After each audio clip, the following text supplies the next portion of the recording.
Hello, എല്ലാവർക്കും shining സ്റ്റാർസിന്റെ പുതിയൊരു വീഡിയോയിലേക്ക് സ്വാഗതം. അപ്പോൾ ഇന്ന് നമ്മളിവിടെ ഡിസ്കസ് ചെയ്യാൻ പോകുന്നത് 7ാം ക്ലാസ്സിലെ മലയാളം കേരള പാഠാവലിയിൽ കൊടുത്തിട്ടുള്ള ഭാഗം 1ലെ യൂണിറ്റ് 1 ആണ്. ഇളം കാറ്റ് തെല്ലൊന്ന് തൊട്ടെന്ന് വന്നാൽ. അതിലെ ഫസ്റ്റ് ചാപ്റ്റർ ആയിട്ടുള്ള ഭൂമിക്കു വേണ്ടി ഒരു ലാവണ്യ ദൃശ്യോത്സവം എന്ന പാഠഭാഗമാണ് ഇവിടെ ഡിസ്കസ് ചെയ്യാൻ പോകുന്നത്. ഇതിലെ കേരളത്തിൻ്റെ ഏറ്റവും വലിയ ആകർഷണമായിട്ടുള്ള നീലക്കുറിഞ്ഞിയെ കുറിച്ചിട്ടാണ് ഈ ഒരു പാഠഭാഗത്തിലെ കവയത്രി നമ്മളോട് പറയുന്നത്. പാഠഭാഗത്തേക്ക് പ്രവേശിക്കും മുമ്പ് നമുക്ക് നീലക്കുറിഞ്ഞിയെ കുറിച്ചിട്ട് കൂടുതൽ വിശേഷങ്ങൾ മനസ്സിലാക്കിയാലോ. പശ്ചിമഘട്ട മലനിരകളിൽ 1500 മീറ്ററിന് മുകളിൽ ചോലവനങ്ങൾ ഇടകലർന്ന പുൽമേടുകളിൽ കാണപ്പെടുന്ന കുറ്റിച്ചെടിയാണ് നീലക്കുറിഞ്ഞി. കുറിഞ്ഞി വർഗത്തിലെ റാണി എന്നറിയപ്പെടുന്നു നീലക്കുറിഞ്ഞി. 12 വർഷം കൂടുമ്പോൾ കൂട്ടത്തോടെ പൂക്കുന്നു എന്നതാണ് ഇതിന്റെ പ്രത്യേകത. ലോക പൈതൃക പദവിയിലേക്ക് പശ്ചിമഘട്ടത്തിനെ ഉയർത്തുന്നതിൽ കുറിഞ്ഞികൾ വളരെ ഗണ്യമായ പങ്കു വഹിച്ചിട്ടുണ്ട്. ലോകത്തെ തെക്കുകിഴക്കൻ ഏഷ്യൻ രാജ്യങ്ങളിൽ മാത്രം കാണപ്പെടുന്ന ഇവ ഏകദേശം 450 ഇനങ്ങളുണ്ട്. 40% ഇന്ത്യയിലാണുള്ളത്. എന്നിരുന്നാലും പശ്ചിമഘട്ടത്തിൽ മാത്രം 64 തരം കുറിഞ്ഞികളുണ്ടെന്നാണ് പഠനം തെളിയിക്കുന്നത്.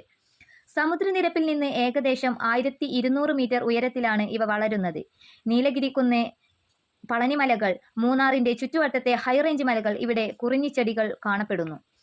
മൂന്നാറിൽ ഇരവികുളം ദേശീയോദ്യാനത്തിൽ ഏക്കറുകളോളം പരന്നുകിടക്കുന്ന നീലക്കുറിഞ്ഞി കാണാം. സമീപത്തെ കാന്തല്ലൂർ, കമ്പക്കല്ല് എന്നിവിടെയും ധാരാളമുണ്ട്. രാജമല, മറയൂർ, സൈലന്റ് വാലി എന്നിവിടങ്ങളിലും കുറിഞ്ഞിച്ചെടികളെ നമുക്ക് കാണാനാവും. തമിഴ്നാട്ടിൽ കൊടൈക്കനാലും പരിസര പ്രദേശങ്ങളിലും കുറിഞ്ഞിമലകൾ ഏറ്റവും കൂടുതൽ കാണാനായിട്ട് സാധിക്കും. അതുപോലെ ഊട്ടിയിലും നമുക്ക് ധാരാളം കുറിഞ്ഞിമലകൾ കാണാം. 1838 12 വർഷത്തിലൊരിക്കൽ നീലക്കുറിഞ്ഞി പൂക്കുമെന്ന ആ പ്രതിഭാസം കണ്ടെത്തിയത്. കേരളവും തമിഴ്നാടും ടൂറിസത്തിനായിട്ട് ഉപയോഗിക്കുന്ന നീലക്കുറിഞ്ഞിയുടെ കാലം ഏറെ ശ്രദ്ധേയമാണ്. ഇത് പൂ കായായും കായ് വിത്തായും പരിണമിച്ച് വീണ്ടും പൂവിടാൻ 12 വർഷക്കാലം കാത്തിരിക്കേണ്ടി വരുന്നു. ഫസ്റ്റ് ഭാഗത്തായിട്ട് ഇലകൾ എന്നൊരു കവിത കൊടുത്തിട്ടുണ്ട്.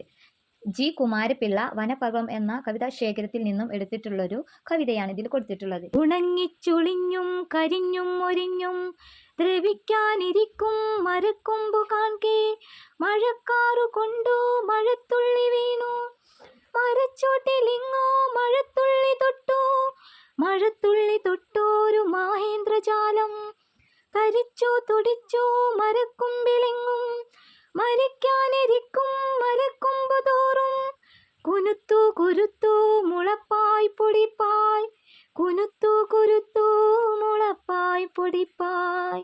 എന്താണ് ഇതിൽ പറഞ്ഞിട്ടുള്ളത്? ഉണങ്ങി കരിഞ്ഞു പോയ മരത്തിൽ മഴത്തുള്ളികൾ വീഴുന്ന ഒരു ദൃശ്യമാണ് ഈ ചിത്രത്തിലും കവിതയിലും കൊടുത്തിട്ടുള്ളത്.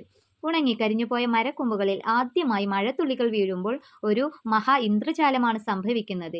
വേനൽ മഴ തുടങ്ങുമ്പോൾ ദ്രവിച്ച മരക്കൊമ്പുകളിൽ നിന്ന് ഉറക്കം വിട്ടുണർന്നതുപോലെ മുളകളും തളിരിലകളും പൊട്ടിവിടരുന്നു. ഉണങ്ങിയ മരത്തിൽ മഴത്തുള്ളികൾ വന്നു പതിക്കുമ്പോൾ അവയിൽ ജീവന്റെ പൊടിപ്പും തുടിപ്പും തരിപ്പുമെല്ലാം ഉണ്ടാവുകയാണ്. മരിക്കാനിരിക്കുന്ന മരക്കൊമ്പുകൾ വീണ്ടും പുനർജനിക്കുകയാണ്.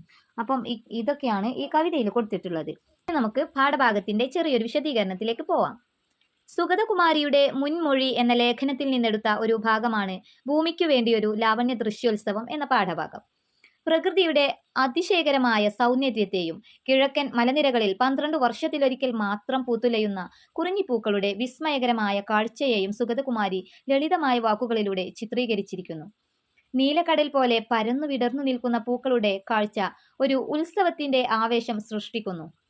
കാറ്റിൽ പൂക്കൾ നൃത്തം ചെയ്യുമ്പോൾ തേനീച്ചകളുടെയും വണ്ടുകളുടെയും മൂളലും ചിത്രശലഭങ്ങളുടെയും തുമ്പികളുടെയും ചിറകടിയും ഒരു മനോഹരമായ സംഗീതം സൃഷ്ടിക്കുന്നു. ഇളം കാറ്റും വനദേവതകളുടെയും ചെറുചോലകളുടെയും എന്ന് സങ്കല്പിക്കാവുന്ന ചിരികളും ഈ പ്രകൃതി ദൃശ്യത്തിന് മാന്ത്രികത നൽകുന്നു. കുറിഞ്ഞിത്തേൻ നുകർന്ന് ലഹരിയിൽ മയങ്ങിക്കിടക്കുന്ന വണ്ടുകളും പൂമ്പൊടി പുരണ്ട അവയുടെ നീലക്കറുത്ത ശരീരവും വായുവിൽ നിറയുന്ന അനിർവചനീയമായ പരിമളവും ഈ പ്രകൃതി ദൃശ്യത്തിന്റെ മനോഹാരിത വർദ്ധിപ്പിക്കുന്നു. വസന്തത്തിന്റെ ആഗമനം ആഘോഷിക്കുന്ന ഒരു ഉത്സവം പോലെയാണ് ഈ പൂക്കൾ വിരിഞ്ഞു നിൽക്കുന്നത്. എന്നാൽ ഈ സൗന്ദര്യം ക്ഷണഭംഗുരമാണ്. പൂക്കൾ കൊഴിഞ്ഞു വീഴുകയും ചെടികൾ ഉണങ്ങി നിശ്ചലമാവുകയും ചെയ്യുന്നു. എന്നാൽ ഈ മരണം ഒരു അവസാനമല്ല എന്ന് ലേഖിക നമ്മെ ഓർമ്മിപ്പിക്കുന്നു. പൂക്കൾ മണ്ണിൽ വിത്തുകൾ വിതറിയിട്ടുണ്ട്. അടുത്ത 12 വർഷത്തിന് ശേഷം വീണ്ടും പുനർജനിക്കാൻ കാത്തിരിക്കുന്നു.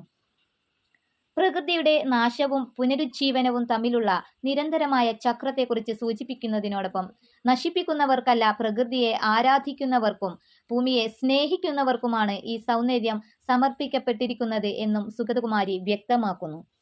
ഭൂമിക്കു വേണ്ടി ഒരു ലാവണ്യ ദൃശ്യോത്സവം എന്ന ഈ പാഠഭാഗം പ്രകൃതിയോടുള്ള ആദരവും അതിൻ്റെ സൗന്ദര്യം ആസ്വദിക്കാനുള്ള ഒരു ക്ഷണവുമാണ്. ഭാവി തലമുറകൾക്ക് ഈ അത്ഭുതകരമായ കാഴ്ച കാണാൻ അവസരം ലഭിക്കണമെന്ന്